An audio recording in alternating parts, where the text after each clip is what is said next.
예, 서울시 교육감 보궐선거 예비 후보 조전혁 후보 모시겠습니다. 어서 오십시오. 오랜만에 나오셨는데 우리 시청자들께 인사 좀 해주세요. 마이크 좀 가까이 대시고요. 네, 여러분 안녕하십니까? 안녕하시지 못할 거라고 믿습니다.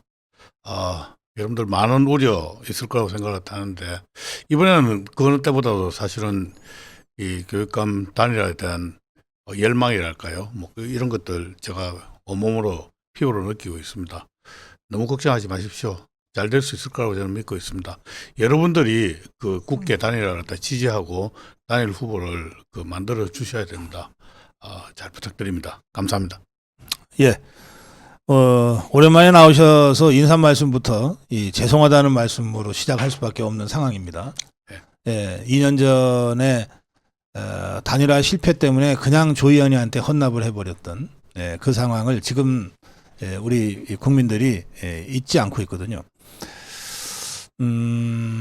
이번에는 단일화가 될 것이다. 걱정하지 마시라고 말씀하셨는데 뭐 근거가 있는 말씀이십니까? 아니면 희망사항입니까? 지난번에 사실은 이제 단일화 과정에 대해 가지고 국민들이 사실 좀 모르시는 분들이 꽤 있습니다. 네.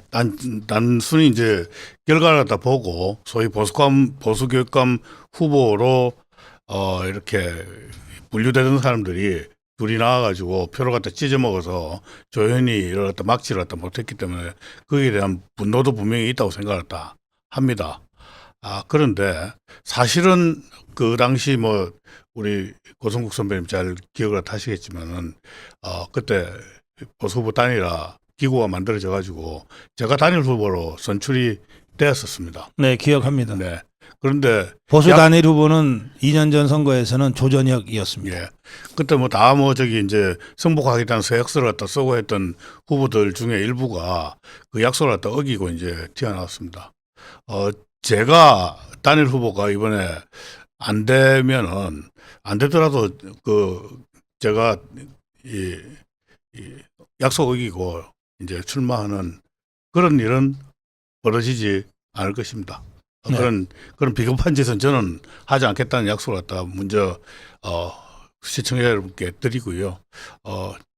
만약 이 약속을 이번에도 약속을 갖다 어기고 이 출마하는 후보가 있다 그러면은 여러분들이 그 단일 후보를 지켜주셔야 됩니다. 제가 지난번 이제 선거 관련해 가지고는 저 자신이 물론 반성을 하지만은 저는 우리 우파 진영에도 좀 책임이 있다고 생각하는데요.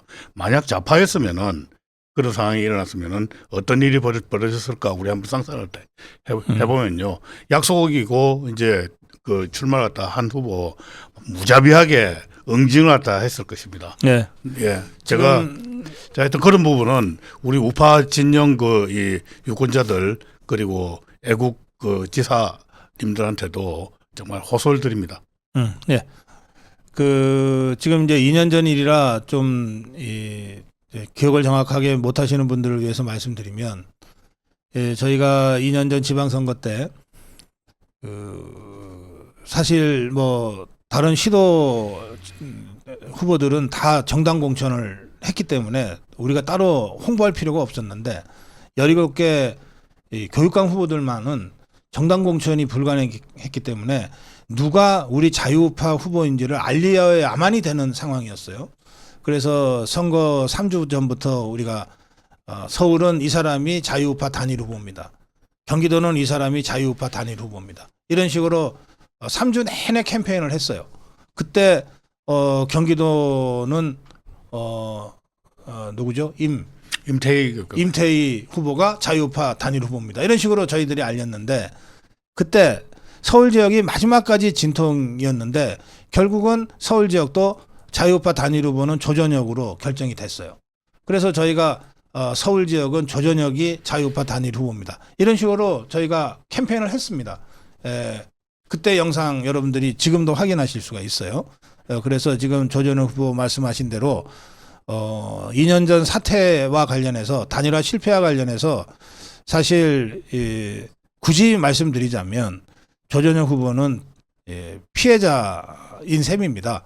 단일 후보로 출마를 했는데 다른 후보들이 단일화에 승복하지 않고 무소속으로 출마를 하는 바람에 그렇게 된 건데 그럼에도 불구하고 당시 사태에 대해서 후보자의 한 사람으로서 정치적으로 도의적으로 책임을 느낀다 이런 취지의 이제 사과 말씀을 사실 하신 거죠. 좀 억울했겠어요. 네, 뭐 억울했지만 어쨌든 간에 뭐 결과가 그렇게 나왔으니까 네. 제가 사실 뭐 이렇게 그 제 억울함을 어디 가서 적극적으로 이야기하지도 못하고 그랬는데 그렇지. 자기 참- 얘기가 돼가지고 참 꼭 속으로 변명하는 것 같고. 예, 속으로 참 냉가슴을 갖다 많이 알았었습니다. 네. 네, 그래요. 그래서 이번에는 우리가 이 양비론에 빠져서는 안 됩니다. 뭐 다 꼴보기 싫다 이래가지고서는 사실 선거 포기하는 거랑 똑같습니다. 저도 뭐 그 마음은 충분히 이해하지만은 그러면 그 누가 대안이냐를 갖다 좀 그 가지고 이야기를 갖다 하면 좋겠다. 저도 더 나은 대안이 있었다 그러면 저도 굳이 출마를 갖다 안 했을 것입니다. 그 조정혁 후보가 2년 전에 선거에서 이제 자유우파 단일 후보로 나가서 졌잖아요. 네. 그리고 나면 보통은 이제 선거 캠프가 일시적으로 만들어져서 이제 선거하다가 선거가 끝나면 이기든 지든 캠프를 해산하게 돼 있는데 네. 캠프 해산을 아직도 안 했습니까? 안 했습니다. 그건 또 무슨 뭐 약도 오르기도 하고요. 또 하나가 조희연 씨는 그 반드시 곧 낙마를 갖다 한다. 아하. 예. 판결 날 것이다. 네. 그 뭐 오래 가지 않을 것이다라고 생각을 했는데 아하. 예상보다 그게 오래 갔습니다. 오래 사실은. 갔어요. 선거 사실은 집행. 사실은 조희연 교육감이 3승까지는 해서는 안 됐을 상황입니다. 그런데 네. 재판이 질질 끌어가지고요. 사실 재선 때 중간에 물러났어야 될 사람이 3승까지 이제 해가지고 이게 보궐선거가 돼서 서울 시민들한테 지금 민폐 끼치고 국민 세금을 갖다 지금 한 600억 정도 날리게 생겼습니다. 네. 그런데 너무 이제 오래 갔긴 했지만은 반드시 날라간다라는 생각을 갖다 가지고 네. 캠퍼스는 해산 선언을 하지 않았습니다. 예, 그러셨구나. 그러다 보니까 지금 사실 이렇게 갑자기 이제 선거를 치르게 됐거든요. 네. 40일 만에 이제 캠프를 갖다 만들 수 있는 능력을 갖다 갖고 있는 사람이 음. 저는 없다고 봅니다. 지금 좌파들도 지금 멘붕에 빠졌고요. 아하, 예. 뭐 그동안 출마가 유력시 되는 분들이 다 못 나오게 됐거든요. 아하. 지난 그 왜 총선 때 이 사람들이 전부 국회의원 할 거라고 아하. 당적을 갖다 가지는 바람에 유은혜니 뭐 강민경이니 뭐 박경민이 이런 사람들이 아, 그래요? 전부 못 나오게 생겼습니다. 아하, 그래가지고 이번에 완전 멘붕이 빠졌고요. 음. 좌파 쪽에서도 그 바람에 13명인가 뭐 이렇게 후보가 난립한 것도 아마 그것 때문인 것 같은데 지금 거기도 이제 후보 일찍 이 선정이 된다 손치더라도 한 30일 남겨놓고 캠프 만들고 하려 그러면은 정말 정신 없을 겁니다. 근데 저는 뭐 지금 캠프 다 이미 레디가 인전제 캠프. 레디가 되어 있습니다. 예. 아, 지금 상황이 그렇구나. 네. 그러니까 광로연회 같은 데가 또 나온다고 출마 선언하지. 참 부끄럽죠. 네. 저는 뭐 광로연은 별로 안 부끄러울 것 같은데 서울 시민들하고 국민들이 좀 부끄러울 것 같습니다. 네. 근데 그 사람 그때 선거 저 후보 매수 혐의로 유죄 받았잖아요. 뭐 2억인가 이제 뭐 박명기 당시 예. 서울교대 그래가지고 교수인데, 저 선거 자금 다 토해내고 안 토해냈습니다. 그걸 돈을 아직 다 안 냈다 그러더라고요. 저도 그렇게 듣고 있습니다. 거의 한 35억 정도 지금 그 먹튀를 갖다 한 상태다. 예. 이렇게 듣고 있습니다. 그걸 어떻게 그것도 안 냈는데 다시 선거에 나오요? 그러니까 법이 우리가 이상하네. 법도 이상하고요. 예. 그분 사실 어떻게 보면 정신 상태도 좀 이상한데요. 예. 이분이 무슨 이야기를 하는가 하면은 예. 자신의 양심의 법정에서는 당당하고 떳떳하다 이렇게 이야기를 합니다.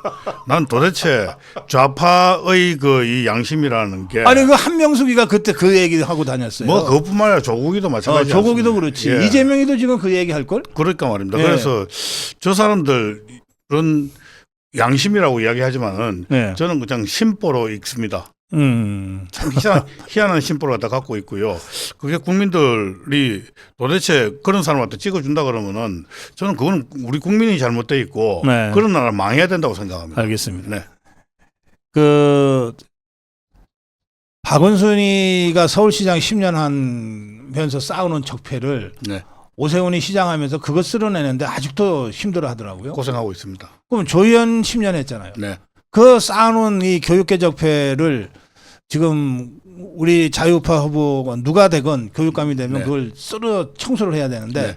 조전혁 후보는 어떤 보관을 갖고 계십니까? 이게 말입니다. 저는 이렇게 생각을 합니다. 이건 전쟁이다.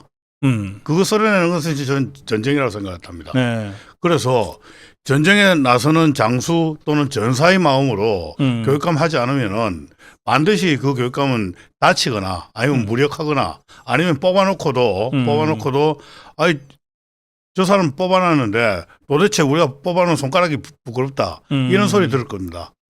뭐 저기 우리 선배님 저 잘 아시다시피 제가 국회의원 하면서 왜 저기 정규조 명단 공개하지 않았습니까? 정교조랑 싸웠죠. 예, 전 두렵지 않았고요. 사람들은 제가 뭐 이제 그 정교조가 이제 손해배상을 저한테 이제 걸어가지고 한 16억을 갖다 그 친구들한테 뺏겼습니다. 2년 동안 국회 세비도 한 푼 못 받고. 그 월급 봉투가 압류당했죠. 그렇습니다. 예. 예. 그러고 뭐 하여튼 거의 제 전 재산을 갖다 다 뺏겼는데 그러다 보니까 제가 그 싸움에서 졌다고 자꾸 저를 갖다 동정을 갖다 하십니다. 그런데 저는 그 싸움 절대 지지 않았다라고 말씀을 드린 게요. 예. 이게 단순히 제 내피셜이 아니고 제가 공개하고 나서요. 1년 반 만에 정교조 조합원이 거의 2만 명가량 줄었습니다. 예. 그리고 지금은 뭐 점점 더 줄어가지고 3만 명 이하라는 설도 있습니다. 요새 정교조는 옛날 정교조가 아니더라고. 그렇습니다. 그런데 정교조가 1인당 30만 원씩 연간 그 조합비를 납부합니다. 2만 명 같으면 얼마입니까? 60억입니다. 그리고 이게 10년이면 600억입니다. 그 싸움을 제가 졌다고 이야기를 할 수 있을까요? 16억 돈 던져갖고 600억 없애버렸다. 600억 이상이라고 저는 한 돈 1,000억 가량 된다고 저는 생각을 다 해요. 실제로 그럴 겁니다. 그럼 계산해 보니까 이겼네. 저는 그 이겼다고 생각합니다. 그래서 그런 싸움에서 이게 뭔 경험이 있고 그 이 두렵다고 물러나지 않는 그런 이 강철 그 심장을 갖다 가진 교육감이 탄생해야 된다. 저쪽에서 뭐 이건 뭐 저기 그 이 성경 말씀이지만은 철병거로 이렇게 나오면은 여기는 불병거를 갖다 가진 전사가 나가서 선미를 갖다 해야 된다. 저는 이렇게 생각을 하고요. 그런 보관들을 다 가지고 있습니다. 싸움이라면은 우리 조정희 후보가 소시적부터 계속 해온 거라서 그것도 이제 좌파들이 그 다음에 한번 이야기했다 좀 드리겠는데요. 그건 다음에 한번 저 불러주십시오. 소상하게 제가 설명 갖다 드리겠습니다. 그걸 가지고 또 공격을 했어요. 그걸 가지고 저는 뭐 학폭 인간으로인지 모르고 있는데요. 제가 뭐 저기 학폭할 만큼 그렇게 못된 놈이 아닙니다. 네. 알겠습니다. 이번 자유우파 교육감은 전사의 심장을 가진 사람이 해야 된다. 그래야 조희연 이 좌파 교육 10년 동안 켜켜이 쌓인 이 좌파 적폐를 제대로 청소할 수 있다. 뭐 우리 역사를 보면은 뭐 조선시대 태종 같은 사람이 나와서 그다음에 세종한테 이제 물려주듯이 손에 이제 피 묻히고 이게 이 칼질을 갖다 두려워하는 사람이 그 교육감 해가지고는 서울시 교육을 갖다 절대 정상화할 수 없다 생각합니다. 그리고 이게 그냥 교육감이 돼서 몇 가지 정책 가지고서 좌파 정책 없애는 이런 거가 아니에요. 이 교육감은 정교조랑 정말 백병전, 이 피 튀기는 백병전을 하면서 이 적폐 청산을 해야 되거든요. 그러니까 보통의 이 심장으로는 안 됩니다. 그 점에서 여러분들 제가 다른 건 몰라도 조전혁 전투력 하나는 확실하게 제가 인정하니까 마무리 한 말씀 하시고 이제 좀 단일화 논의가 좀 구체화되면 그때 가서 뭐 합동 토론이 됐건 또는 개별적인 대담이 됐건 그때 가서 제대로 한번 하기로 하고 오늘은 급한 대로 인사하시러 나왔으니까 마무리 한 말씀. 근데 우리 서울 시민 여러분들 뭐 잘 아시는지 모르겠습니다. 진짜 그 조희연 10년 동안 서울 교육이 엉망이 됐습니다. 여러분들 그 서울 학생의 기초학력 미달 비율이 전국에서 최하위권이라는 거, 뭐 최하위권이 아니고 제일 높은 그런 정도로 지금 엉망이 된 거 여러분들 알고 계십니까? 아마 모르실 겁니다. 이게 학력부터 빨리 이제 올려야 되고요. 그리고 뭐 학생 인권 조례니 이런 그 사회적으로 합의되지 않은 것들을 갖다 교육 현장에 마구 도입을 갖다 해가지고 혼란이 가중되고 있습니다. 이런 것들 깨끗이 일소시켜야 됩니다. 제가 다시 한번 강조하지만은 이번 서울교육감은 전쟁을 갖다 치를 수 있는 장수를 갖다 뽑는 선거라고 저는 생각을 갖다 합니다. 저만 할 수 있다고 생각합니다. 제가 이 교만해서 드리는 말씀이 아닙니다. 그런 이 의지를 갖다 가지고 있고요. 과거의 행적이 저를 갖다 증명합니다. 여러분들 다시 한번 조전혁을 살펴봐 주십시오. 감사합니다. 예, 제가 한 말씀만 좀 첨언하자면 이렇습니다. 예, 서울시 교육감은 서울시장과 이 정책적 파트너십을 이제 이루게 되고, 그리고 서울시 의회의 교육위원회와 그 파트너십을 가져야 되는데, 다행히 지금 서울시장은 오세훈, 그리고 서울시 의회는 우리 자유우파 국민의힘이 다수파입니다. 그러니까 이때 우리 자유우파 교육감이 들었으면 남은 그 지방선거 2년 후에 있는 지방선거 때까지 2년 동안이라도 그렇습니다. 서울시장과 서울시의회와 서울시 교육감이 한 몸이 돼서 밀어갈 수 있거든요. 네. 그렇기 특히 때문에, 저는 오세훈 시장이 임명한 서울시 혁신공정교육위원회 위원장을 다 하면서 서울에 이제 그 교육청은 교육정책이지만은 네. 서울시는 교육복지정책을 그렇죠. 합니다. 예. 이제 그런 부분에 있어서 좀 같이 구상을 갖다 했고, 그리고 이 재원도 했고 한 경험이 있고요. 네. 아마 그 여러분들 제가 교육감 되면은 오세훈 시장하고 누구보다도 말을 갖다 잘 맞출 것이다. 네. 그렇게 생각하실 수 있겠습니다. 그런 점을 감안해서 여러분, 뭐 여러분들 다 하나 같이 이 서울시 교육감 자유우파 단일화를 염원하고 계신데 그 기대에 부응하지 않는 그런 후보가 되기를 바랍니다. 오늘 말씀 여기서 마무리하겠습니다. 고맙습니다. 예, 감사합니다.